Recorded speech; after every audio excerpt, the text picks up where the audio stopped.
You're smart. You work hard. You show up every single day and you give it your all. So why are you still broke? Why does money feel like it's constantly slipping through your fingers no matter what you do? Well, the answer might surprise you, because the problem usually isn't your intelligence or your work ethic.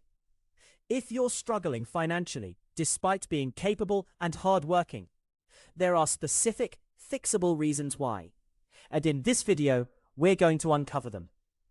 If you want to understand the real obstacles holding you back from financial stability, please hit that subscribe button. We break down money topics that actually matter, and you don't want to miss what's coming. Let's start with something uncomfortable. Most smart, hardworking people have a blind spot when it comes to money. They're brilliant at their jobs. They can solve complex problems at work. They can learn new skills. They can manage projects and people. But when it comes to personal finance, they operate on autopilot. They don't have a real system. They don't track their spending. They don't know exactly where their money goes each month. It's like they're piloting a plane without looking at the instruments. You see, intelligence doesn't automatically translate to financial success, because financial success requires a different skill set. It requires awareness. It requires discipline. It requires intentionality. Being smart at your job doesn't mean you're automatically making smart decisions with your paycheck. And this is where the first real problem emerges. You're probably leaking money everywhere without even realizing it. Small subscriptions add up. That streaming service you forgot about. That gym membership you haven't used in 6 months. The coffee you buy on autopilot every morning. The eating out that happens without a second thought. None of these feel significant when you're doing them. But when you actually add them up over a year, you're shocked at the total. You might be spending $1,500 a year on things that don't genuinely improve your life. That's money that could be working for you instead of disappearing into thin air. But here's the thing, cutting out lattes and subscriptions isn't really the core problem. Those are just symptoms. The real issue is that you don't have visibility into your money. You don't know your numbers, and you can't fix what you don't measure. So the first step is brutally simple. Track everything for 1 month. Not to shame yourself, but to actually see what's happening. Write it down or use an app. Be honest. When you see the full picture, you'll be shocked. And that shock is actually the beginning of change. Now let's talk about the second reason you're still broke. You're probably not negotiating your salary. This is huge, and it affects smart, hardworking people more than anyone else. Hardworking people have a bias. They believe that if they work hard and do good work, they'll be rewarded accordingly. Management will notice. Raises will come. But that's not actually how it works. Companies have budgets. They allocate raises based on negotiation, market value, and sometimes just because someone asked. If you never negotiate, you're leaving tens of thousands of dollars on the table over your career. If you're making $60,000 a year, and you never negotiate a single raise over 20 years, while inflation and market adjustments average 3% annually, you're losing hundreds of thousands of dollars in lifetime earnings. That's not a small thing. That's the difference between comfortable retirement and struggling in your 60s. And here's what's wild. Smart people are often the worst at negotiating for themselves. They're confident asking for raises for their team members or fighting for project budgets. But when it comes to their own compensation, they get awkward. They feel uncomfortable. They don't want to seem greedy. But negotiation isn't greed. It's business. Every few years, you should be having a real conversation about your market value. You should research what people in similar roles at similar companies are actually making. You should document your contributions. And you should ask for what you're worth. If they say no, you should explore other opportunities. The market will pay you more if you're willing to move. But most people aren't willing to move. So they stay in the same job, getting the same salary, slowly getting poorer in real terms as inflation eats away. So here's your second action item. Research your market value right now. Look it up. Really do this. See what someone with your skills and experience should actually be earning. And then think seriously about whether you should be having a conversation with your boss about your compensation.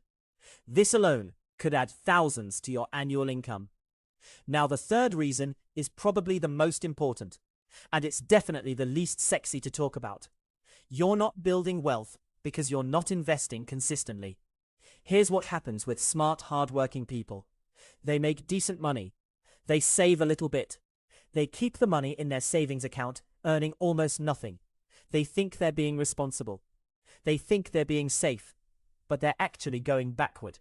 They're losing money to inflation. Investment feels scary. It feels risky. It feels complicated. So you avoid it. You keep your money liquid and safe, which feels responsible, but actually guarantees you'll stay broke. Because inflation is real. Your dollar today is worth less than your dollar tomorrow. If you're not making at least 3 to 5% on your money somewhere, you're actually losing purchasing power. You're getting poorer without even realizing it. And if you could hit the like button real quick, because this insight matters, I genuinely appreciate it. This distinction between saving and investing changes everything. Now, I'm not saying throw your money into crypto or penny stocks or anything wild. I'm saying invest in index funds. Put money into your 401k if your employer matches. Buy real estate if that makes sense for your situation. The specific vehicle matters less than the consistency. What matters is that your money is working for you, earning returns, compounding over time. Compounding is the eighth wonder of the world. Albert Einstein supposedly said that, and he was right. If you invest $10,000 today in something that returns 7% annually, in 10 years, that's going to be almost $20,000. In 20 years, it's going to be close to $40,000. You didn't add another dollar. And the longer your money sits there growing, the more powerful the effect becomes. But most people don't experience this because they never start. They say they'll invest later, when they have more money, when they feel more confident, when the market looks better. But later never comes. And even if it does, you've lost years of compounding, years of growth that you can never get back. The best time to plant a tree was 20 years ago. The second best time is today. Same with investing. So here's your third action item. Start small if you need to. Put $50 a month into an index fund. $100, whatever you can actually do consistently. Open a Roth IRA if you don't have one. Contribute to your 401k. Do something. Make investing a habit. Because over 30 years, consistent investment of $500 a month is going to turn into over $300,000, even with modest returns. That's not life-changing because you're a genius. It's life-changing because of compounding and time. Now, the fourth reason you're still broke might surprise you. You're probably not thinking long-term. Smart, hard-working people often live in their immediate reality. You're focused on this month's bills. You're focused on this quarter at work. You're focused on this year's goals. But financially, you're operating on a timeline that's way too short. Financial success isn't built month to month. It's built year over year and decade over decade. When you're thinking short-term, every setback feels catastrophic. A car repair, a medical bill, a period of unemployment. These things can wipe you out because you don't have a buffer. You don't have an emergency fund. You haven't thought about what life might look like in 5 years or 10 years. So you make reactive decisions. You spend reactively. You stay stuck in survival mode. But when you think long-term, everything changes. You start making decisions based on where you want to be, not just where you are right now. You build an emergency fund because you know bad things happen. You invest in your skills because you know it pays off over time. You stay in a job you hate a little longer because you're thinking about the bigger picture. You say no to things because you're protecting your future. The problem is that your brain isn't wired for long-term thinking. Your brain is wired for immediate survival. So you have to deliberately override that and practice long-term thinking. You have to visualize your future and make that vision real enough that it influences your current decisions. What does your life look like at 50 if you start investing now? What does it look like if you don't? That difference is worth thinking about. So here's your fourth action item. Write down what you want your financial life to look like in 10 years. How much money do you want to have? What kind of lifestyle do you want? What does security mean to you? Write it down. Put it somewhere you see it. And then make decisions from that vision instead of from your immediate circumstances. The fifth reason you're still broke is that you're probably not earning enough to begin with. Now, this might sound obvious, but it's not the point I want to make. Yes, some people genuinely need higher income, but smart, hard-working people often undersell their skills. They stay in roles where they're not fully utilizing their abilities. They don't pursue opportunities that would pay significantly more. They convince themselves they should be grateful for what they have. But here's the reality. If you're smart and hardworking, you have leverage. You have skills that are genuinely valuable.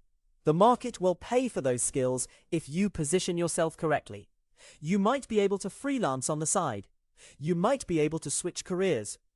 You might be able to move to a city where salaries are higher. You might be able to start a business. There are usually more paths to higher income than you're currently considering. Now, I'm not saying everyone should become an entrepreneur, or that side hustles are the answer to everything. I'm saying you should be intentional about your earning potential. Don't just accept your current income as fixed.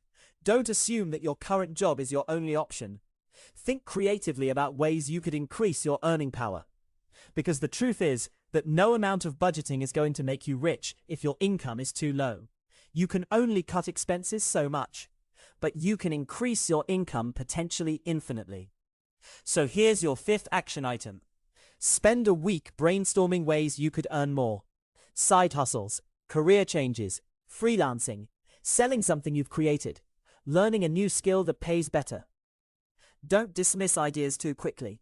Just brainstorm. See what's actually possible for you. Now, the sixth and final reason you're still broke is probably the most subtle. You haven't actually committed to changing your relationship with money. You're hoping it'll get better without doing the real work. You read an article about investing.